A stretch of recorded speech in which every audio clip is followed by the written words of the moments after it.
మన గవర్నమెంట్సే రూల్ పెట్టారు. అప్పు ఇవ్వద్దు, అప్పు అడిగితే జైలు శిక్ష. అప్పు ఇస్తే మీరు గట్టిగా అడిగినా, వాళ్ళని ప్రెజర్ చేసిన జైలు శిక్ష మనకు పెట్టారు కదా ఇప్పుడు రూలు. ఉంది కానీ చాలా తక్కువ మందికి తెలుస్తుంది. అది డబ్బులు అందరికీ అవసరం సార్, నాకు అవసరం, నా బిజినెస్కి నాకు అవసరం, నేను వెళ్ళి తీసుకుంటాను. తీసుకోవడం మానం కదా. అండ్ మీరు ముందు చెప్పిన దాంట్లో కూడా మీకు 70 లక్షలు ఉన్న బంగారంలో అది ఫేక్ నకిలీ అని తేలిందన్నారు కదా. మరి బంగారం కొనే టైంలో మనం ఏమేమి కరెక్ట్గా ఫాలో చేసుకోవాలి, మనం కొనే విషయం కరెక్ట్గా జరగడానికి ఇబ్బంది పడకుండా? మనం బంగారం కొనేటప్పుడు ప్రెసెంట్ కంపల్సరీ మీరు హాల్మార్క్ ఐటమ్ తీసుకోవాలి.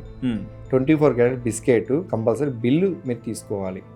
మీరు ట్యాక్స్ కట్టి మీరు బిల్లు తీసుకుంటే మీరు 10 కాదు 20 కాదు 50 సంవత్సరాలు అయినా సరే నా దగ్గర బిల్లు ఉందంటే మీరు ఏ షోరూమ్ కన్నా తీసుకెళ్ళి అమ్మచ్చు. ఓకే, మీరు బిల్లు లేకుండా కానీ లేదా పక్కన ఎక్కడ దొరకకుండా కానీ కమసాలు చిన్నప్పుడు ఏమైంది ఇవన్నీ లేవు కదండి. ఒక 50 సంవత్సరాల కిందటికి వెళ్దాం సార్ మనం, ఇప్పుడు అన్నీ కాదండి. 50 సంవత్సరాల కిందటి వెళ్ళినప్పుడు కమసాలు ఆచార్యులు చేసి మనకి బంగారం అప్పచెప్పేవాళ్ళు.